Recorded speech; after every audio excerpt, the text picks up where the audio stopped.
Hey everyone, Tim from Booth.Events here. I'm super excited to announce our 4th app update for 2025.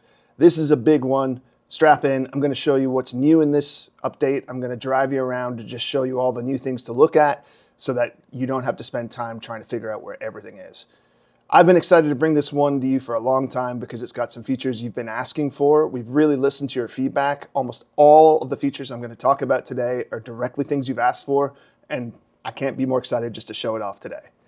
Okay, let's get started. First things first, we've changed how filters work and we've added some new filters. So let's just get right into it. Right now, what you're used to is when you pick a filter, you have to do it on the event level. And that's great, but what if you want to offer experiences where you have one template doing like a full color and another one's like a black and white glam experience?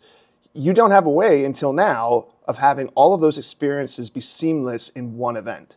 And let's just dive in. So what you're going to see now when I open the filters, which is still in the same place, it's still in that in-event menu there. When I touch the filters button, now it's showing me a list of templates because what happens now is you change the filter settings per template. So that means that you can have one template be different than another. So let's go ahead and edit that last one, the Booth.Events 4x6. And right now I have no filters turned on for this. So I'm going to turn on color filters, and already you can see a difference. It's got lots of things selected. So the next thing that you asked for the ability to have more than one set of filters that the guest could choose from, and you want to choose what those are. So now you can do that. I'm going to go ahead and turn all of these off, except let's go with these last ones. And here we're showing something else you've asked for. We got feedback that you want more black and white filters and a sepia filter, so we built all of those for you as well. For the different black and white ones, we got feedback that some people wanted brighter ones, some people wanted darker ones, and others cared more about the contrast. So we've tried to come up with a kind of a set of all of those, and it really depends on your lighting. What we've discovered is if you have strong studio style lighting from like a softbox like I'm using right now, then probably simple bright or simple contrast is what you're looking for. And if you're using available light, you might find that you want one of the other ones. So I've unselected all of those filters except just for that last row there. And I'm going to go back to my template. I'm going to take a photo. All right, let's go. And what's happening now is just those filters I've selected are being offered to the guest. And you'll notice that because I unselected normal, the guest has to choose one of these filters. That's my choice. If you don't want to do that, then don't do that. Okay, great. I'm going to choose simple bright for this one. Great. Done. Okay. So the next thing that I want to show you is what happens when you get that choice just down to one. So when you want to force your guests to have a specific experience. So let's imagine that we were doing a black and white glam event. So I'm going to turn on glam filter. It's going to make me look a lot better. I'm going to crank that up for demo's sake. In reality, you probably want to play with it and check your lighting because the better lighting you have, the less glam filter you probably want. And I'm going to turn all of these filters off just by touching them like this, except for simple contrast. Okay, great. So now what you're going to see is if I just stop here in the template selection, you can see the app is intelligent enough to know, hey, there's only one filter selected. The guest doesn't have a choice.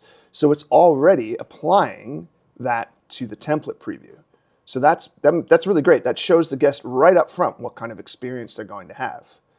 And that same logic applies if you only have one template. So let's just escape out of event settings, remove all of the templates except the one we've been messing with. Go back in there. Now you can see the whole thing is black and white, right? Making it really simple for the guest to understand, okay, this is going to be a black and white photo. Great, so let's do it. Touch the start. Oh, way too much glam for my taste. But there we go, it looks good. Boom, done. No filter selection, nothing. It just works. So this is how you can configure the app to have different experiences with different filters depending on your taste settings. So the next thing I want to show you is pinch to zoom. So this is kind of a feature that we saw some people trying to interact with at PBX. When we were at PBX in Vegas, we saw people trying to pinch on the screen, and we thought, oh yeah, that's kind of obvious. We should do that. So here's a terrible picture of me, and right here, if I just take my 2 fingers, stick them on, and zoom in and out, I can zoom in and look at my magnificent hair and zoom back out again. So that's a great way for checking if you're just taking a test photo or whatever, if the subject's in focus, if you've got focus issues or anything like that. Okay, great. The next thing I want to show you is controlling where the attract screens show.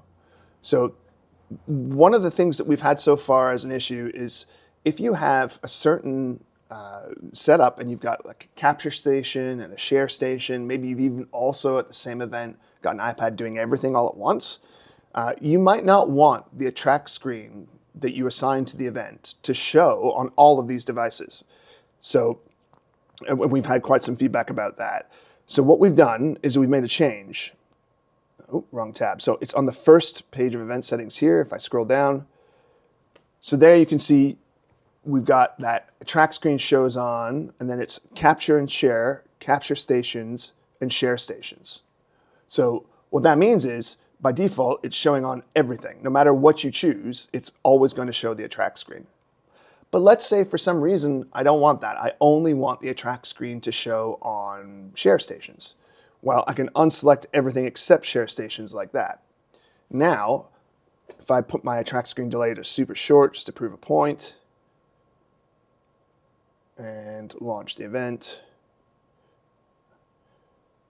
it's not going to play that attract screen, even if it didn't have me in the frame, because I've said don't play it for everything. But if I went into share station, launched that exact same thing in share station,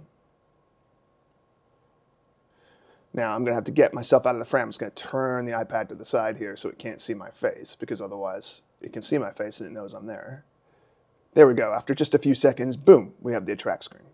So that's a super, super fast way of being able to say where you want that attract screen to apply. And that's on that first page of settings there. And by default, the answer is it's going to go everywhere. Okay, great. What else can I show you? Let's show you the control that you now have over maximum number of prints. So what we used to have is just the ability to control each session, each time the guests go through, how many prints they can do that time. But what you've asked for is you've asked for the ability to have the maximum number of prints for the whole event. So we built that.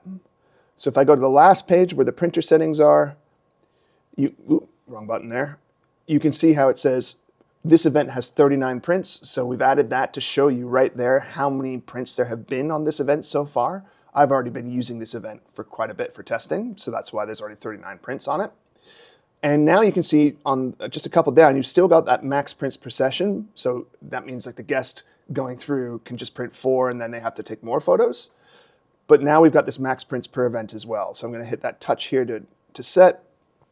And then I can see, okay, set the number of prints that are allowed for this event across all devices. Now that last part's really important. If you have 3 or 4 iPads and say 2 of them are connected to printers, this limit is the total of prints for the event. And that's what you want, because when you sell this, you're probably selling a print package of, say, 300 prints included. So in that case, I'd enter 300 and hit set. And now, when I get to 300 and try and print the next one, you're going to get a message. So let's just quickly demo that.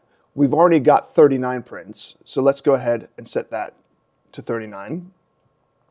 So this is simulating, okay, we've now reached the maximum number of prints. And let's go ahead, and to make it fast, I'll just open the share station. Let's add a printer. And I'm just going to add my simulated inkjet there. Great. I've got a printer, even though it's a pretend one. And I'm going to hit print. And it's going to say, okay, the maximum number of prints has been reached for this event. Please contact your event organizer. And of course, you have the ability to change that text anytime you want. I'll show you where that is as well. So that's functioning how we wanted. We said, that's the maximum number for the event, and it immediately said, hey, you can't print. So if I go to language, remember the phrase too many prints. So let's go ahead and change that. Let's put a bunch of silly exclamation marks on the end to prove a point. And I'll go back into my event, customize, and I'll try print again. Now you can see that custom text is being used. So you have the ability to set all of the text in the app. That's not new. You've always been able to do that. Okay, so that's a great way of being able to sell a print package up front and then be able to set in the app to make sure that it's enforced. Okay, we're not done yet. There's more. So the next thing that you asked for was longer video testimonials. Over the next couple of months, we're going to bring more and more features enhancing video testimonials because we've realized that these are really important to you. And I want to show you what we've got here. So now the experience is the same, but we've now enabled 5 minutes as the maximum amount of time. So the default I've got set on this iPad from the last time I had an event is just a 30-second timer there, so a maximum of 30 seconds. That's not enough. Then we go back to event settings. Go back to that page, the middle page there, capture setup. We'll scroll down to slow-mo and video time and see at the bottom where it says video max recording time 30 seconds. I can now take that all the way up to 5 minutes. So this is great for specific applications where you need really long videos, and the app intelligently tries to come up with the best video quality for the amount of time that the video, the duration of the video, which means that your guests, even if they are recording really long videos, will still have a quick playback time, a quick download time. That brings us to the next thing, which might be the hardest thing to see in the app for some of you, but it's the largest amount of work that went into this update by far, and that's the video quality. So we had some feedback from specific members, you know who you are, who had found situations, especially for GIFs and boomerangs, where the quality really wasn't good enough. So we worked our butts off, and the video quality for GIFs and for boomerangs is now much, much improved. And we also found some issues for slowmos that were causing them to be created with huge file sizes. The quality was good, but the file size was way too big. And the result for that is that your playback on a guest's phone was going to be stuttery if they didn't have good internet access. And in a lot of the world, people don't always have access to really good internet, especially inside a venue. So we fixed all that. The output sizes are much smaller for slowmos, and the video quality is actually improved. And I'm going to show you some of those settings now to see where those are. So even without changing any of these settings, the quality improvements are automatic, but we have a new option that I'm going to show you in advanced capture settings. We have several new options here. The first one I'm going to talk about is this top one, video output. By default, it's going to be on fastest because for most guests, for most applications, for most setups, that's the best option. It's going to result in the videos being produced the fastest, so you don't have to wait as long at the iPad, and it's going to result in the guests being able to see their videos on their phones as fast as possible as well, because it's going to be a smaller file size and a faster download. Okay, great. But what if you really care about quality because you're doing a DSLR setup with glam and it's all about creating GIFs and boomerangs, which are videos? Okay, for that one, you want to change this to best quality. So what that results in is a GIF or a boomerang that's at high resolution, better compression. It's going to look even better. And just a reminder that that's only the selection for you if you're using a DSLR and you're into this high quality output settings. Otherwise, just leave it on the defaults. The next thing I want to talk about is these sharpening options. So we've added 4 new sharpening options to allow you to tightly control how everything is sharpened. So on the first one, that's going to control the sharpening for every type of output. Not just photos, not just GIFs and movies, but slow-mos as well. So all of those outputs are resulting or having that sharpening done to them. Now, on this iPad, when I'm just shooting with this iPad, the camera sharpens a ton already. So what I'm going to do is I'm going to dial that sharpening right down. So let's go down, let's go and take one photo and have a look at what that looks like. So if you remember on the last one, it was sharpened a lot. That's a lot less. It looks like my camera's a bit dirty and a bit smeary, but you can see it's sharpened a lot less, and that's giving you a lot of control. Conversely, what you're going to find is when you're using a DSLR, you want to crank that way up because the iPad camera is already doing a ton of sharpening. So if you're using the iPad camera, you probably want to take that down to your taste, of course. And if you're using a DSLR, especially depending on your lighting, you might want to crank that all the way up to 50% or 60%. It really depends on your application, but play around with it.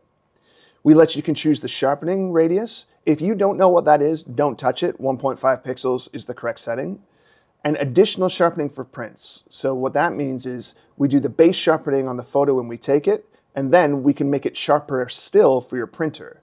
Because a lot of printers kind of, they lose that kind of quality, especially when you resize things down. So if you're finding that your prints aren't sharp enough, you can just set that one up. And finally, additional sharpening for GIFs. So specifically for the GIF capture type, there are reasons why you might want to have additional sharpening there, and you can control that as well. All right, that's a whole lot of talking. Let's set that back to 20%, and we'll continue talking about some of these options here.